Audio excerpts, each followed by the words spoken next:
Hello ladies and gentlemen, and welcome back to the Song Out of Space. So in the last episode we started a new playthrough as Catherine Armstrong, and so far the story has been pretty much the same as the first time when we played this, but I'm expecting that the story will be at least slightly different this time around, as we presumably go and interrogate, was it Kowalski's widow now, instead of going to, what was the journalist's name? Was it Dan Brown or something like that? Well, anyway, so as Catherine we will go and interrogate other people this time around, so yeah, that's my prediction. But the real question is, will we finish this storyline just as fast as we did last time? We'll see. So without further ado, let's continue. So, let's look around, as usual. I have read that the hotel was originally built to accommodate the... There's a typo there. I have read that the hotel was originally built to accommodate something that came here to build the Air Force base. Okay. It's quite nice. Sure it is. Let's talk to the receptionist. Yes, how may I help you, dear? Have you seen my partner? Have you heard about the murders? Yeah, sure. Not too much, other than it was horrible. Now, if you'll excuse me, my boss doesn't like me chatting around with the customers. Can we still talk, please?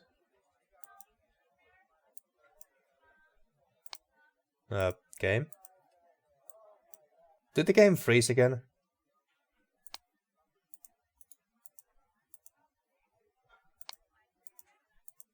It sure looks like it. Well, what a great start. Okay, well, I'm gonna reboot the game. And we are back here. Alright, let's try this again. How may I help you? Have you seen my partner? As far as I know, Mr. Ross is still in his room. Should I call him to tell him to meet you here? That won't be necessary. Should we just leave? Or try to leave? I can't leave until Ross shows up. There you are. Finally. You don't look so good this morning, Kathy. Did you have trouble sleeping? I slept like a log. Let's focus on the job. I had a weird nightmare. Did you speak with our boss? Yeah, did you speak with our boss? Or should we tell him about the nightmare? Presumably he saw it as well. I mean, we saw that dream in our first playthrough as Ross, but assuming that we can only ask one of these. Well, did you speak with our boss? Yeah, I did, just after we spoke. And I did my best to keep his hopes up on this being a Russian job.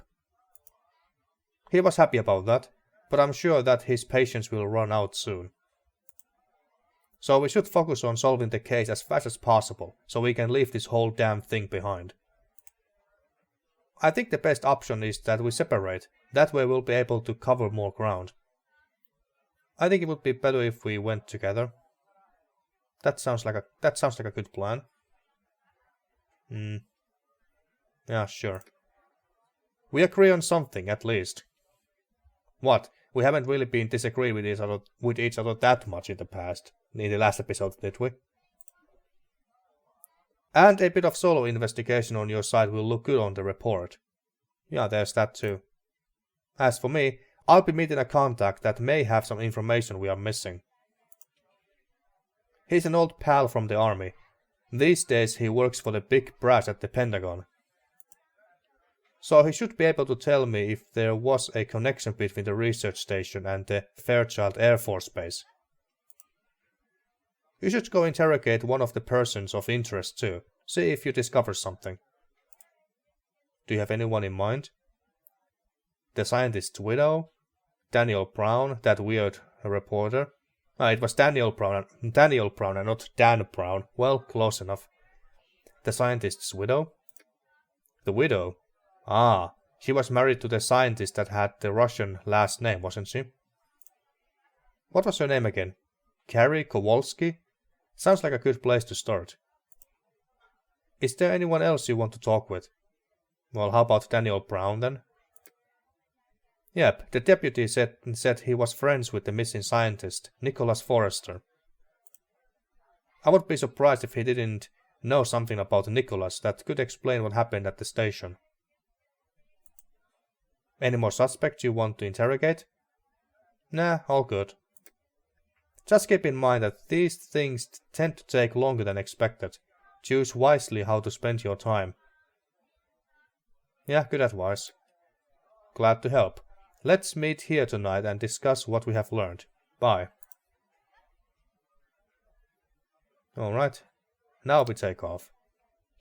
Time to choose. Who should I talk to? Carrie Kowalski, the widow. Maybe she noticed something unusual about her husband's behavior. Let's find out. The locals said that Carrie, Kowalski's widow, had moved in with her parents after the news of her husband's death. The house was a bit far from the hotel, but once you reached the neighborhood, it wasn't hard to find. Let's look at it first. The widow is the mayor's daughter, and it seems that being a politician really pays off. Yeah, it usually does. Especially if the said politicians are corrupt. Okay, let's go and knock on the door. Come in, the door is unlocked.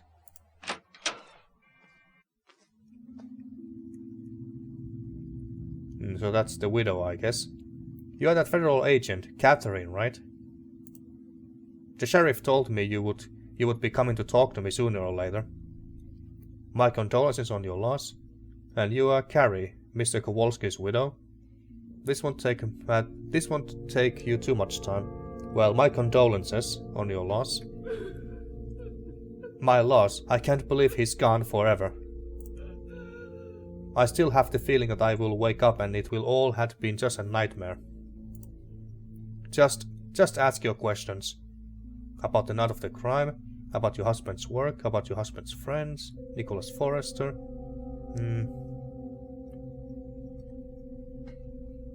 About the night of the crime.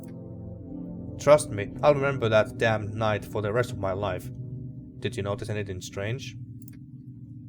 As I think back, some things did seem out of place, like the fact that Nicholas visited us the previous day and said that they would have a big breakthrough on their investigation soon. Or that my husband didn't call to tell me that he was going to keep on working the entire night. But no, it was just another normal day, or so I thought. I didn't know there was anything wrong until the sheriff called me in the morning. The sheriff told me you asked him to visit them. I did. Oh my god, I'm so ashamed. How could I have doubted him? Well, yeah, she thought her husband was having an affair. The truth is that I thought he was having an affair. Well, there you go. So I asked the sheriff to check if he was really working at the station. Why did you think he was unfaithful? Because I was a bad wife, that's why. It's just that lately he has been barely coming home, and he was ecstatic. He said it was because they had a breakthrough in their research, but I didn't believe him. My dear William, I'm so sorry. I feel so bad for her. About your husband's work. I don't know too much about it. It's very complicated stuff, and I'm just a town girl. But I'll try to help you. Was he happy at the job? What was the research about? Had something changed lately? Well, was he happy? Yes, he was quite happy lately. It hadn't always been like that, though. He was quite frustrated for a while because the research wasn't progressing. He even had a big argument with Nicholas. My husband was always angry those days, and it was even worse when the army ordered the station to close down. But after he and the rest of the scientists protested, they got the Washington State University to reopen the station again. Did he say why they were closed? No, William said they might have pissed off someone from the army, because the shutdown order came from them. I think that's the reason why he had so many arguments with that bastard Nicholas. So he doesn't like him very much. Nicholas, that is. They disagreed on how to proceed. All that now seems such trivial concerns. Okay, and about your husband's friends? William was very charming, a real gentleman. He had lots of friends in town. Did he have an active social life? Was he friends with the other scientists? What about Nicholas Forrester? Well, did he have a social life? An active one? Yes, he used to hang around often at the bar to watch sports with the rest of the townsfolk. He loved baseball. That's how we met. Okay. More about Nicholas's friends? Was he friends with the other scientists? Not too much. They were just work colleagues. We had met most of them when they were all recruited to work here. The only one he socialized with outside of work was Nicholas, the son of a bitch that ended up killing all of them. I hope that bastard burns in hell. Okay, well, what about Nicholas Forrester? You mean the killer? Then say it, the killer. When it comes to me, he doesn't have a name. He's not human anymore. He's an animal.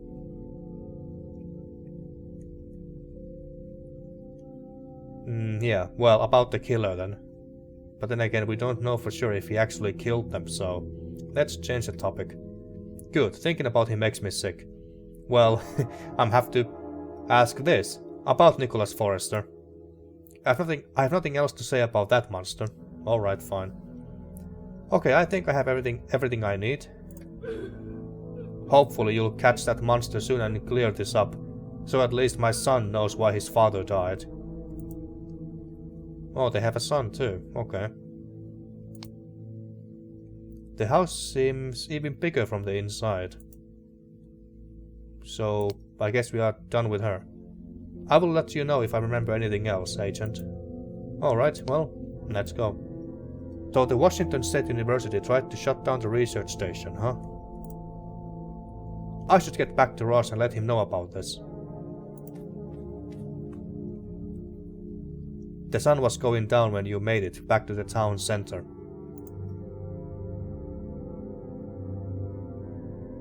About time. I've been looking for you for a while. I think this is a good spot to put our findings together, don't you? Share what you have learned. Ross listened to your explanation attentively. You couldn't tell if he was surprised at any point, but he seemed quite interested. Shit. It seems that McConnelly was right in thinking that there is more to this case than what it seemed at the beginning.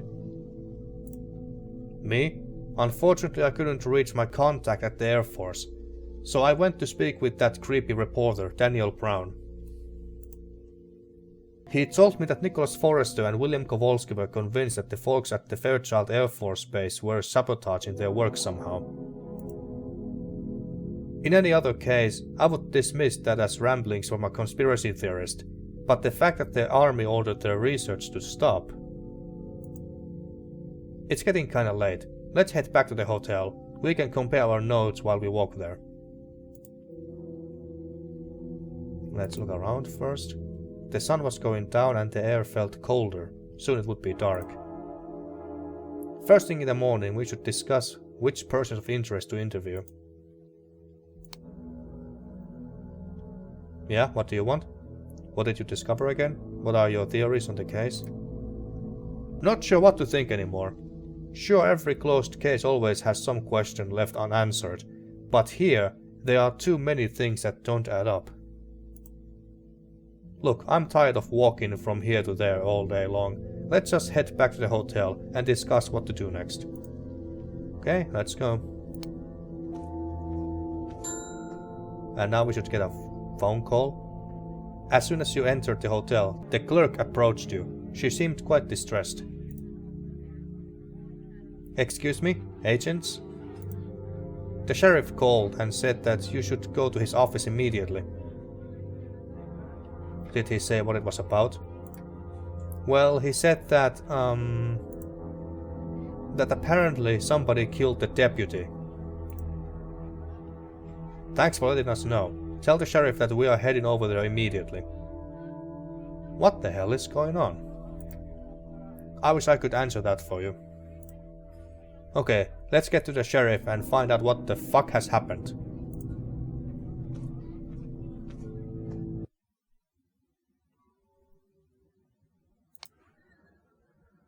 Gardner was surrounded by miles of forest. You wondered if Nicholas Forrester was looking at you from somewhere over there. Everyone in town was already locked inside their home. Only the sound of the wind could be heard.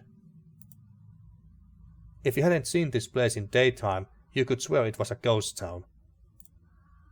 Okay, let's go and knock on the door. It's locked. Agents? Oh, thank God you have arrived. This door can't be opened from the outside without a special key. Let me unlock it for you.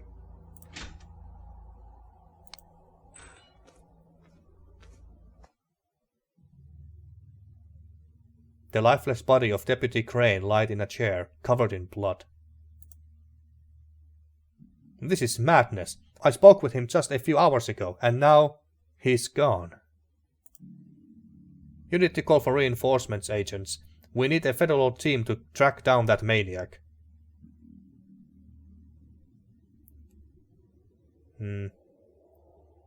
Calm down, Sheriff. Calm down, my ass. Either you get your FBI buddies to conduct a search and apprehend that freak, or I will. Just tell us what happened. Isn't it obvious? That lunatic Nicholas Forrester shot Deputy Crane and then ran away. Did you see him and you chased him? When did that happen? Did you see him? No, I wasn't here when he killed Crane. I was on my way home, then I suddenly heard a gunshot. Of course I rushed back here immediately, but when I arrived, Forrester had already left. I looked around the area nearby, and there was no trace of him or where he could have gone. Do you mind if we check the scene? Sure, as long as you call for reinforcements once you are done. The more time this psycho is on the loose, the more likely it is that he finds more victims. Can I talk to you for a minute? Forrester appears from nowhere, kills this guy, and then disappears into the night. There's something else going on here. I'm going to call the bureau so they can send someone from the forensic division. We need more information. What should I do meanwhile? I could also call them. And besides, we have seen this crime scene before in our first playthrough, so can I call them? Nah, you're the expert, remember? It's better if you take a look and see if there's anything that explains what the hell happened here. Alright. There was a trail of blood going down Crane's arm onto the ground, and in the middle of the bloody puddle, a revolver. Looks like it fell out of his hand. That's Crane's weapon, I'm sure of it. I guess he aimed at Nicholas, but the bastard shot him before Crane could fire back.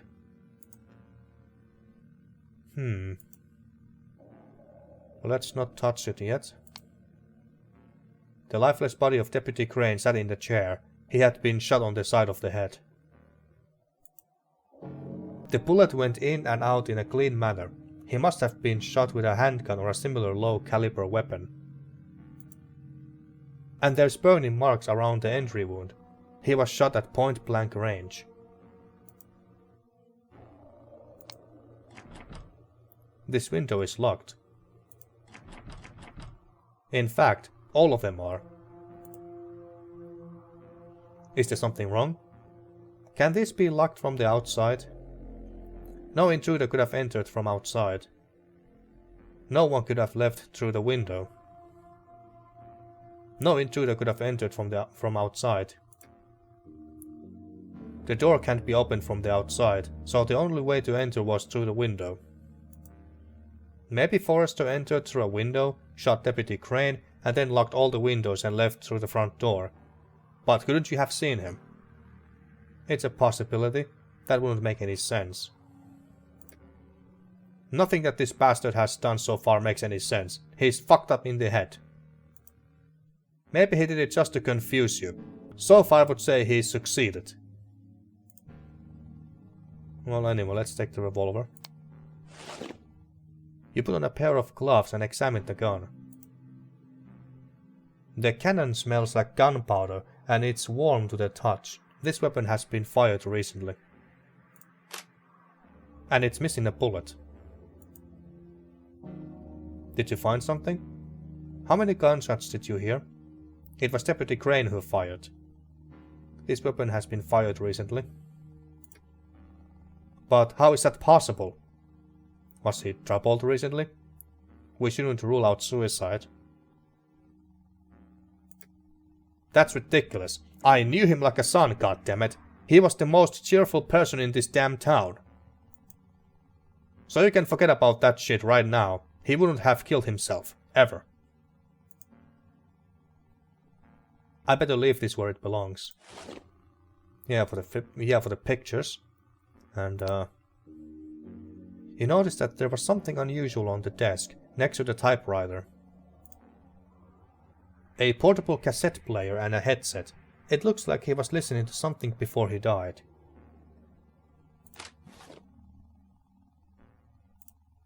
It's the tape that was missing. The one with the station logs, the night the murders happened. But what is it doing here? Did you find something relevant? Crane had the tape that was missing. Let's actually not tell him that. Let's just lie. Nah, nothing. Poor Crane. He always listened to loud music when he was working here at night. So let's not tell the sheriff, but let's tell our partner instead. I just spoke with McConnelly. They have dispatched a special team for the manhunt. A unit of specialist forensic police will come with them. They'll be here tomorrow morning. So, what did I miss? Your partner found a few extra details, but nothing that changes the overall picture. Forrester broke in somehow, probably through the window. He tried to ambush Crane, who didn't notice his presence because he was listening to loud music. The deputy of course tried to reach for his weapon. They brawled for it, and at that point the gun fired, killing Crane.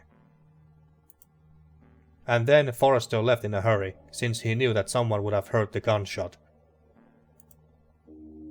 Is that so, Sheriff? What about you, Catherine? What do you think? Yeah, the window was the only way in. Actually, I think it was the door. No, no one broke in here. I know where you're heading here, so let me take it off the table right away. Crane did not shoot himself. You spoke to the guy, goddammit. Did he sound like the sort of guy that would blow his own head off? I've got to admit that the sheriff has a point here. Why would he do something like this? Maybe because of this. Show the tape. Is that the missing tape? The deputy had it. Hey, where did you get that? Crane must have taken it from the station, but why would he hide it from us? Maybe he was involved in the murders? Perhaps he was protecting Forrester? To frame Forrester? I bet the sheriff knew about it. Yeah. Did you, Sheriff? No, I just... Were any of you involved with the murders? You seemed hell-bent on blaming Forrester since the very beginning. No, that's not what happened at all. If there's something you haven't told us, you better start talking now, or you'll wish it was you in that chair with your brains hanging out. Alright. Yes, it was Crane who took the tape from the research station. But it's not what you think. You see, it happened when you visited the research station. Can you believe those fucking city snobs? Think they can come here and tell us how to do our job? And the chick? If she wasn't a Fed, I wouldn't let any woman talk back to me like that. Her husband should smack that attitude right out of her. There's nothing that the Feds enjoy more than bossing around folks like us, kid. It makes them feel important. At least they'll catch Forrester and then we can forget about this whole shit show. I wouldn't count on that. Not without this tape at least. Are you fucking insane? Do you know what could happen to you if they find out you took this? They won't find out. While they waste their time looking for clues, I'll listen to it. If it says nothing about Forrester's whereabouts, I'll tell the Feds that we found it after we checked this place a second time. But if it mentions where Forrester could be hiding, we go first and catch him. We'll take the credit and teach those douchebags a lesson. Well, when you put it like that, I guess there's nothing wrong with us checking the tape first. And I have always thought we deserved a bit more respect from the folks in town.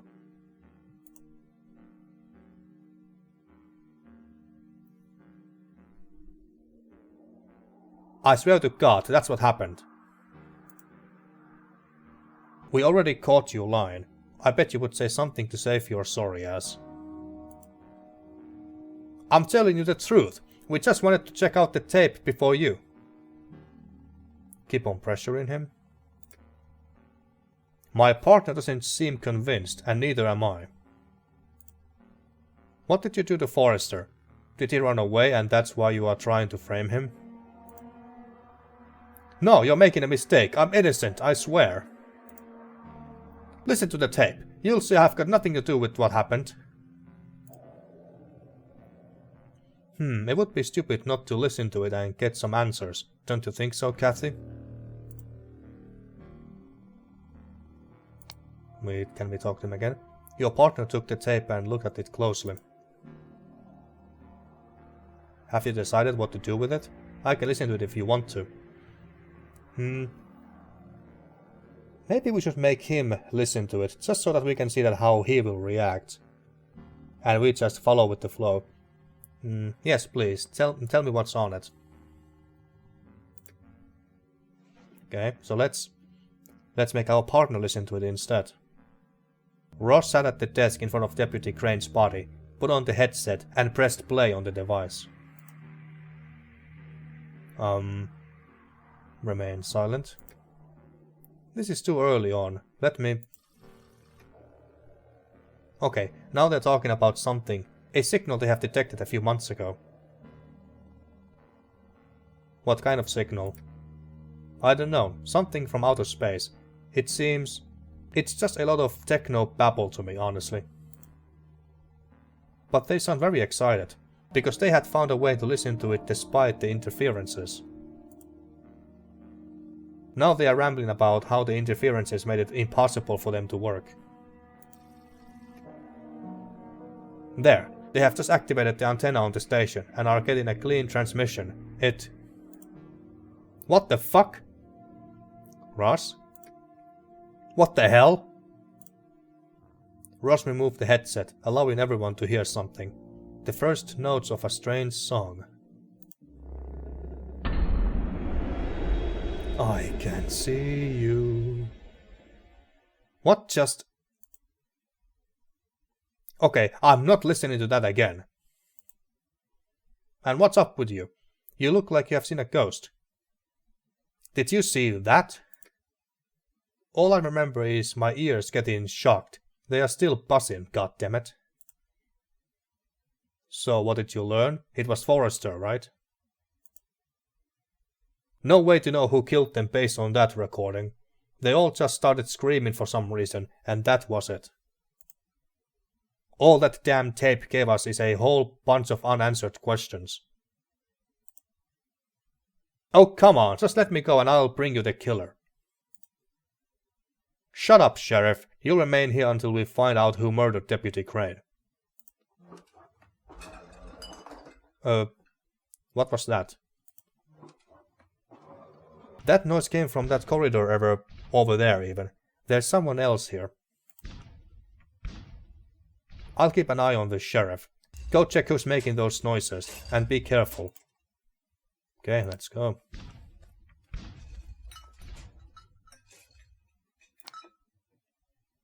It's some kind of storage room. There are noises coming from inside. Locked. I don't have time for this. Yeah.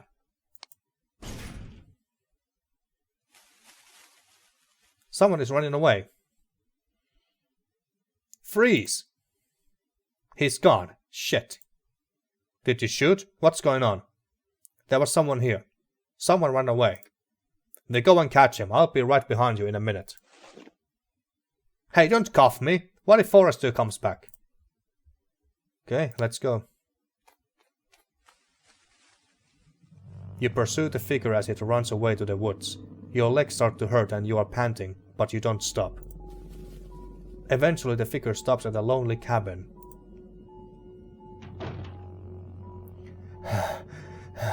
Nowhere else for you to run.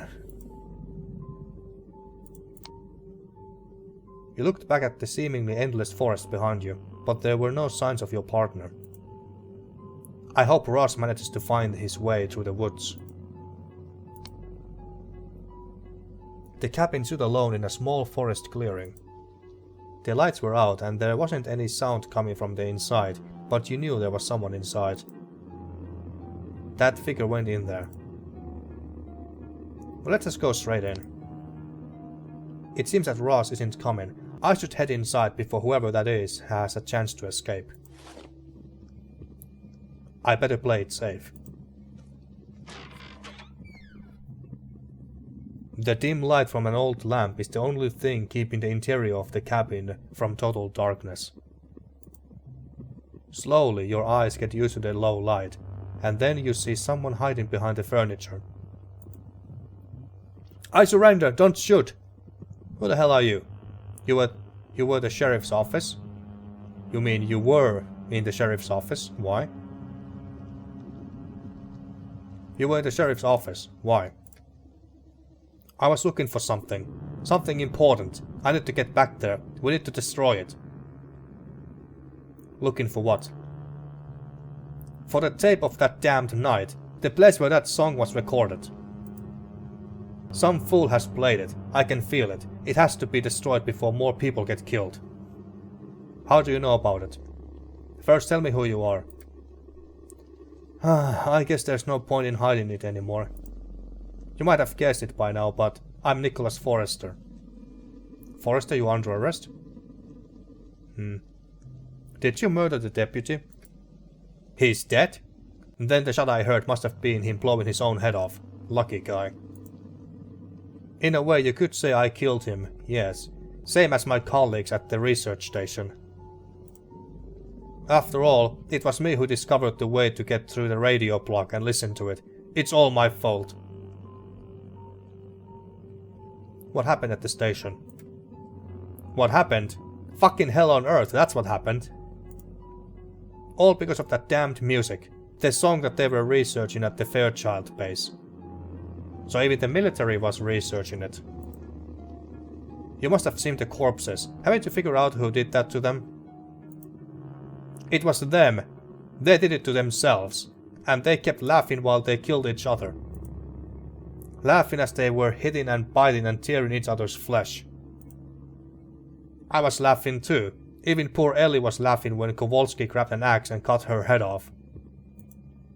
And the entire time that voice kept whispering to us, telling us all that it was a hilarious joke. Whose voice? It was no one's. Don't you get it? There is no one on the other side sending it. It's the music itself. What is it exactly? Only God knows. A parasite, perhaps? Infesting worlds, one after another? What I know is that it takes the shape of a melody. It is through that form that it gets into your head. Even though I can feel it scratching at the edge of my mind, waiting for me to give up so it can take over. And even worse, it got into the audio log of that damned night. You must let me go so I can erase that recording before it has the chance to kill more people. Don't worry, I'll destroy the tape. Good, then I guess there's only one thing left to do. Suddenly Forrester tries to do something, but then we shoot him. Don't worry, Agent. This had to be done. The music was in my head too. Forrester fell motionless in a pool of his own blood. You had no doubt he was dead. Hell, this place wasn't easy to find. So the gunshot I heard, it was you, huh? I'm glad you arrived. What took you so long? He went mad and attacked me. I managed on my own.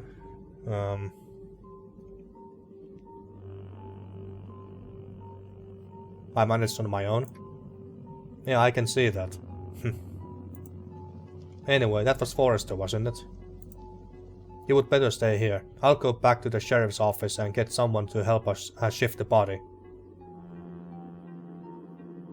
I can go instead.